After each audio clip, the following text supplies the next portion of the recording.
ring. I feel like it'll be a little entertaining. I don't know how long he's gonna last in with these big shots coming at him, but hey, we only time will tell. You know, I'm not here to hype that shit. Not even my business. That's somebody else fish to fry. Yeah. You know, I got my own fish to fry. Terence Crawford is not going to do anything to Canelo Alvarez. Terence Crawford, yes, he's good. He's a 4-division world champion, 2-division undisputed, but he couldn't even hurt Jermell.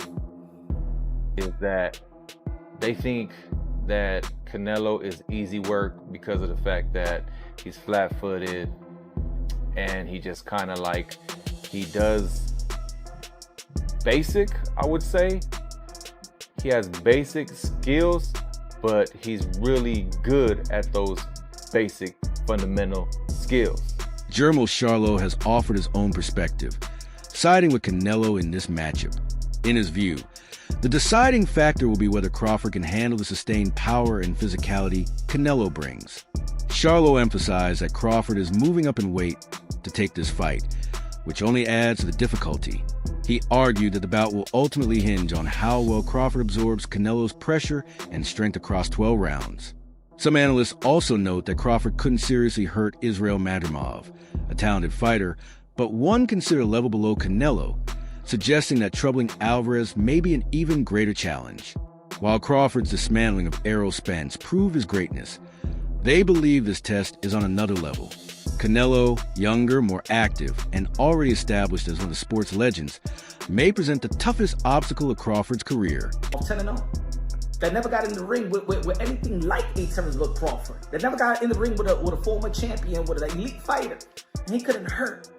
He couldn't hurt Jermell. Canelo Alvarez is no Earl Spence, ladies and gentlemen. I know that some of y'all are hyped because what Terence Crawford did an incredible performance and an incredible job versus Earl the True Spence that was supposed to be the big fish, and he turned the big fish into tuna fish on your outline, on your local supermarket. But Canelo Alvarez is not Earl Spence, my brothers. Canelo Alvarez is not Amir Khan.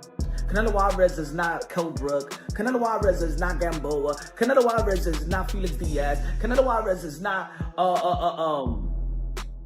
Sean Porter. Canelo Alvarez is none of those guys, ladies and gentlemen. Canelo Alvarez is none of those guys. Canelo Alvarez is not the Mean Machine.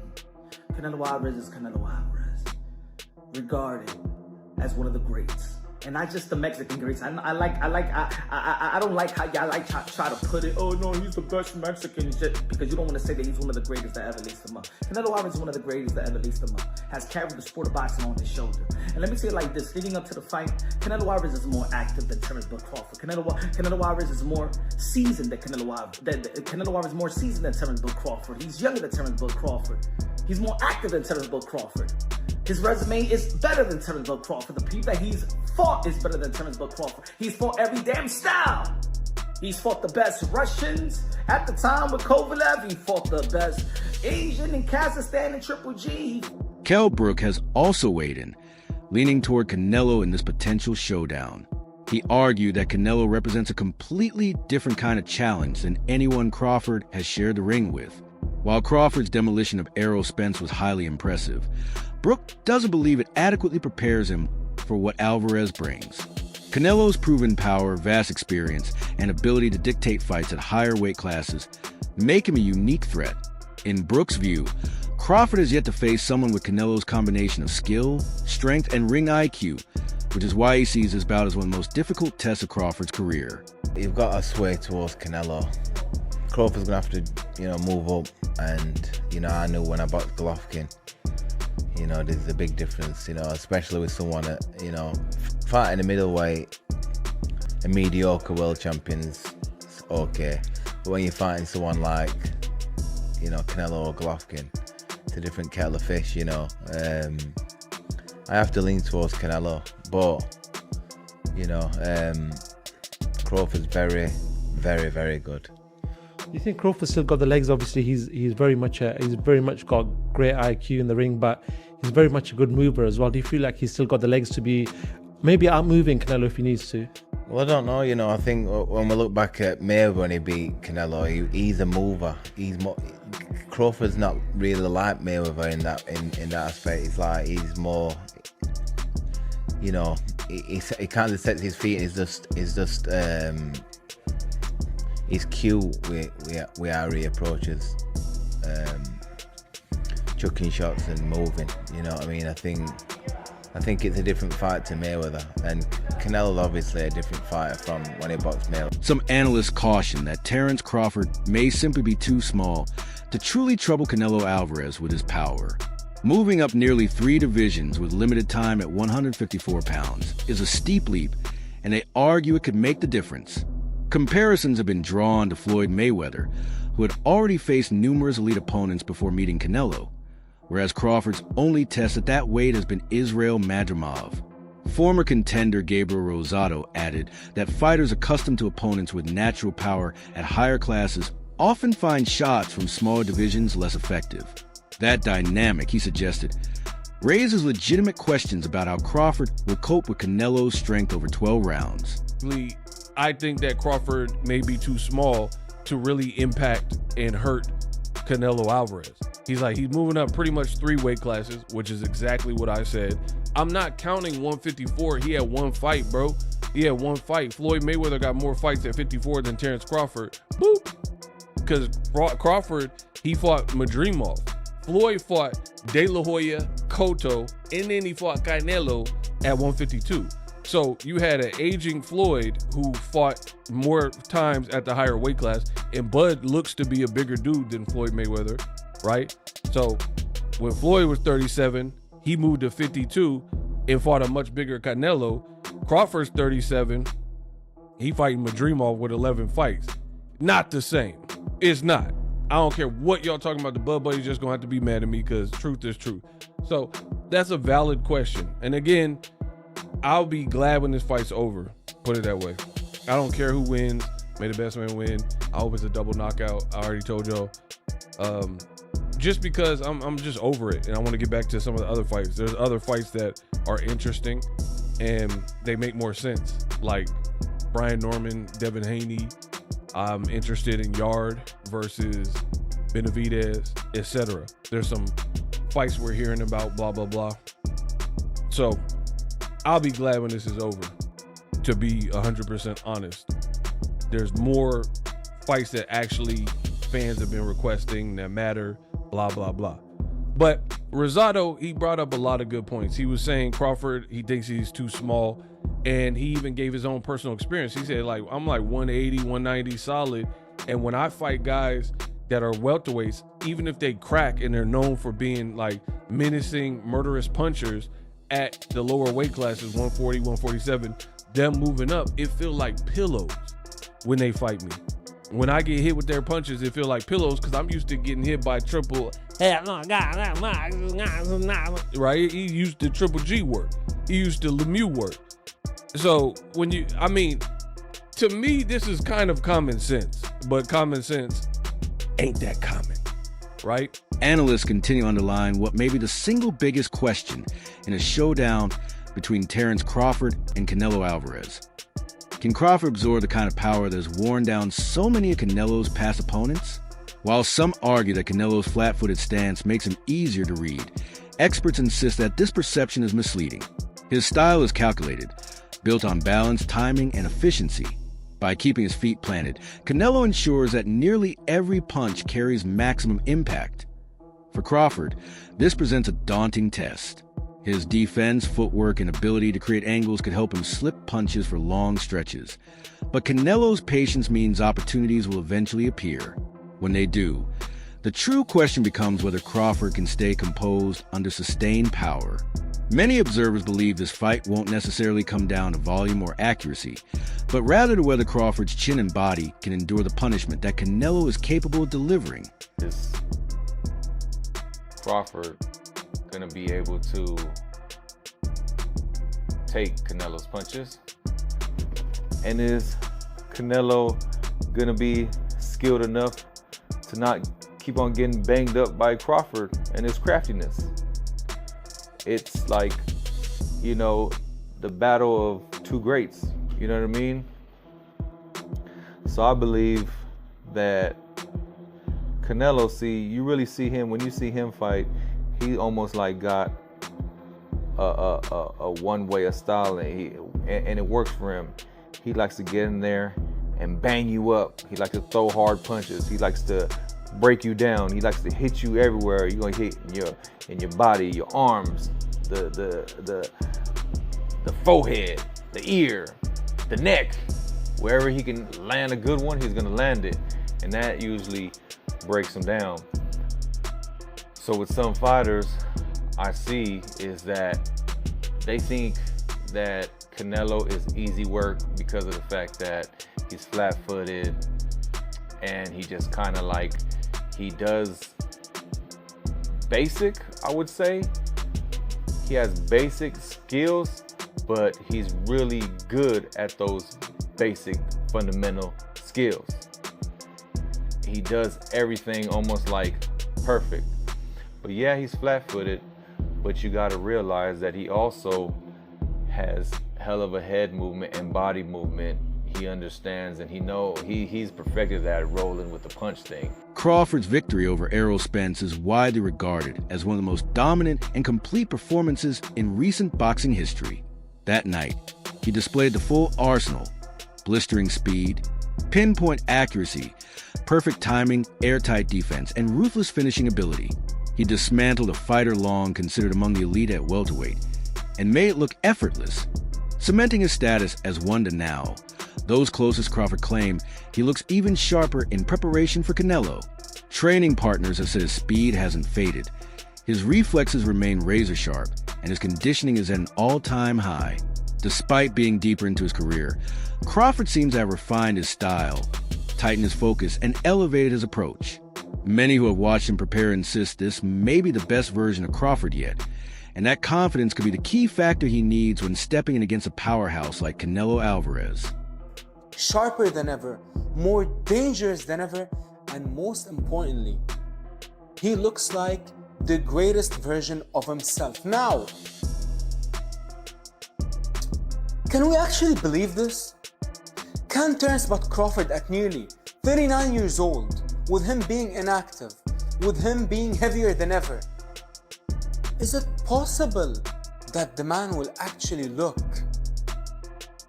better than ever? Now, let's think about it, ladies and gentlemen. When you're talking about someone like Terence Crawford or Canelo Alvarez, you're talking about the elite of the elite. And if I'm gonna be honest, Terence Crawford, when he fought Errol Spence, in my opinion, in all my years of watching combat sports, I'm a MMA guy turned into boxing. But I have never, ever in my life watched an elite championship fight and had my jaw absolutely drop to the floor with the greatness that I witnessed. And that is the only way to describe what Terence Crawford did versus Errol Spence. In my opinion, that was the greatest performance in our lifetime. I mean, I can't go back to the old days. I'm not a historian. But as far as I'm concerned, that was the greatest performance I have ever seen in my life. And especially to who he did it to, Errol Spence. Dangerous southpaw at the time. I believe he was pound for pound number 3. And Terence Crawford absolutely annihilated him. Former middleweight champion Kelly Pavlik shared his perspective on the tactical path Crawford could take to overcome Canelo. Pavlik stressed the importance of the early rounds, explaining that Crawford can't afford to let Canelo dictate the pace. Instead, he must rely on movement, sharp combinations, and his high fight IQ to make Canelo work harder than usual. The logic is straightforward. By forcing Canelo to throw more, chase more, and use his legs, Crawford can drain the Mexican star's gas tank. Pavlik pointed out that Canelo has occasionally shown signs of fatigue in the later stages of long, grueling fights. That, he believes, is where Crawford's window opens. If Crawford maintains steady pressure early, he could blunt Canelo's late-round explosiveness, creating the chance to outpoint him on the scorecards, or even wear him down enough to push for a late stoppage. Stay in Canelo's ass a little early on, put Canelo behind, right? Even if it's 3 out of the first 4 rounds, because when Canelo has to fight, when Canelo has to step it up, after 7 rounds, he starts to fade a little bit. We've seen that with Bivol. We've seen it in a lot of his fights with Triple G. You know, when Canelo could control the fight and the ring generalship, he could fight 12 rounds pretty good. But when Canelo gets pushed early on in the fight, he starts to fade muscle endurance wise. So if I was Crawford, I would kind of stay in his ass a little bit on the early rounds and make him have to play catch up in rounds 3, 4, 5, and then by round 7, that's where he could really step it up. Dan Rafael highlighted a key difference in experience between the two fighters. He noted that Canelo has already shared the ring with opponents who moved up from lighter divisions, names like Floyd Mayweather, Amir Khan, and Miguel Cotto. In those fights, Canelo not only adjusted to their speed and timing, but also proved that he could absorb their punches and impose his own style. By contrast, Rafael pointed out, Crawford has not yet faced a naturally bigger opponent who brings the kind of physical strength Canelo does.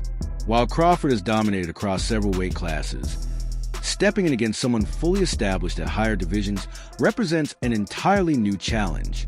Rafael's observation underscores that Canelo's wealth of experience against a wide range of styles could provide him a vital edge, especially against a challenger still untested by that level of size and power. Dan Rafael kind of made a great point when talking about sizes, because he said if you look at them two together now, they look the same size. He said people got the idea of the size thing wrong. It's not looking at them as a physical package, it's who has absorbed the bigger shots in the weight division. So and it was good. It was a very good point. It was like Canelo has been hit by light heavyweights and super middleweights for the best part of a decade. Basically, he's so used to taking those shots, whereas Crawford hasn't. Crawford's been hit by 140 guys and 147 guys for the best part of a decade. Yeah. What's Crawford going to be like? So basically, trying to say Canelo could easily absorb Crawford shots. Can Crawford easily absorb Canelo's punches? If you're taking shots from Triple G, Sergey Kovalev, Dimitri Bivol, and you're staying on your feet, not getting hurt, not even getting wobbled, just literally shaking it off, you can take Terence Crawford shots. 100%. Mikey Garcia has been blunt in his assessment, predicting that Canelo has the power to seriously damage Terence Crawford.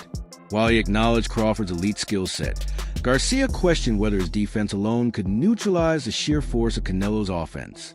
He pointed in particular to Canelo's trademark body attack, the ripping hooks to the ribs and uppercuts to the midsection that have broken down so many opponents. In Garcia's view, Crawford's technical brilliance may not be enough once he's confronted with that kind of raw power at a higher weight. He warned that the fight could become extremely dangerous for Crawford if Canelo begins landing clean, as even a few heavy shots could swing the momentum dramatically. Garcia's stance echoes the concerns of many observers who feel the gap in size and strength may ultimately prove too steep for Crawford to overcome. That's when he takes a shot from Canelo. One of those uppercuts from Gia or those... He could get dropped, or he feels it enough to be like, fuck this, I'm boxing. And goes on the bicycle and turns southpaw for the rest of the night. And I wouldn't blame him either. Fuck it, you're gonna go in there and collect the fucking paycheck at that point. Right. You're not gonna go get hurt. Right. What good is it to get fucking 20, 30 million if you are fucking hurt physically, end up in the hospital and hurt just physically, life-changing, you don't want that shit. But you think Canelo could hurt him? What could be life-changing? Sure, he's that big, fool. One punch could fucking knock him out bad enough to hurt his eye socket or detached retina. You never fucking know. Right. So no one wants that shit. Crawford said if he beats him, he's in the top 3 GOATs of all time. Oh, for sure. If Crawford beats Canelo, then for sure, give him all the fucking props in the world, bro. And he actually does have a chance. It's not like he doesn't have a chance. Don't be too surprised if he fucking pulls it off in the decision. Antonio offered a more hopeful perspective on Crawford's chances, pointing to his mental preparation as a major advantage. He explained that Crawford has a habit of visualizing his fights well before fight night, giving him a mental blueprint of the obstacles he will face and how to respond to them. In Antonio's view, Crawford's real strength is not raw physicality, but his adaptability and intelligence inside the ring. Throughout his career, Crawford has relied on his ability to read opponents, make adjustments, and eventually take control of the pace and rhythm of a fight. Antonio stressed that this matchup shouldn't be reduced to a simple matter of weight classes. It's about who can execute their skill set more effectively. If Crawford sticks to his strategy, Antonio believes his versatility and ring IQ could be enough to offset Canelo's physical advantages. Terence got to be Terence, bro. He's a real deep thinker. He processed fights like nobody else. And he's processed this Canelo fight. He's seen it. He went through it 2 or 3 times already. He knows how this ends. You can tell the way he shadow boxes. He visualizing Canelo being right there in front of him. You understand? Look at the movement. That's all you got to do. Look at the movement. And that's the type of master boxer that Canelo is going to be facing. And the only thing I say is Canelo hasn't faced an opponent like this in a long time. You know what I mean? I think Canelo's going to have to go back to the Caleb Plant fight and look that good, that active, that, you feel me, moving with that type of grace to beat Terence Crawford. Because weight ain't going to make the difference. It ain't going to be the weight. It's going to be the skill set. That wraps up today's breakdown. Thanks for watching, and make sure to stay tuned for more updates as the fight gets closer.